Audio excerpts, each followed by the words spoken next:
Ko'kdagi quyoshim, porlagan nurim, ajinlar yarashgan sochi oq xurim, siz mening borlig'im, ochilgan gulim. Farishtam, mehribon jannatim onam, jannatim kaliti sakinatimsiz. Yolg'onchi dunyoda beminnatimsiz. G'ururim, nomusim faqat o'zingiz. Farishtam, mehribon jannatim onam. Assalomu alaykum, qalbi quyosh, mehrda tanho bo'lgan, mehri daryo eng yaqin insonim. Onajonim, bizga yashagan umringizga, navqiron yoshligingizu qayta topib bo'lmas sog'ligingizga o'z rahmatlarimni aytgim keldi. Farzandlarga yurishni, turishni, hayotning oq va qorasini o'rgatgan buyuk muallimim, mo'nisim. Siz borsiz, hayotim nurli, qalbim xotirjam. Ona, siz borsiz, men hali hamon bolaman.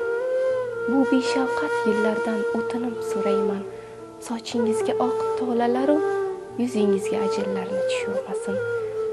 Men sizlarni rozi qilmaguncha belingizdan quvvatni, ko'zingizdan nurni olmasin Tangrim Allohim. Gohida sizga dunyolarni olib bergim keladi. Lekin farzandlarim ro'zg'orimdan ortib, ikkita issiq non olib yoningizga o'tirib suhbatlasha olmayman. Mehringiz-u diydoringizga to'yishga yaramayman. Onajon, farzand bo'lib sizga bergan bolalik injiqliklarim, ulg'aygach esa dardu hasratim bilan goho bilib, ba'zan bilmay qalbingizga ozor bergan bo'lsam, erkaliklar qilib sizga qattiq gapirgan bo'lsam, meni kechiring, mehribon volidam.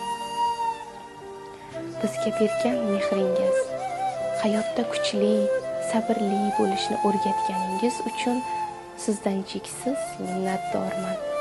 Sizning duoyingiz sabab bugun omadli, baxtlilar qatoridaman. Sizni jonim qadar yaxshi ko'raman.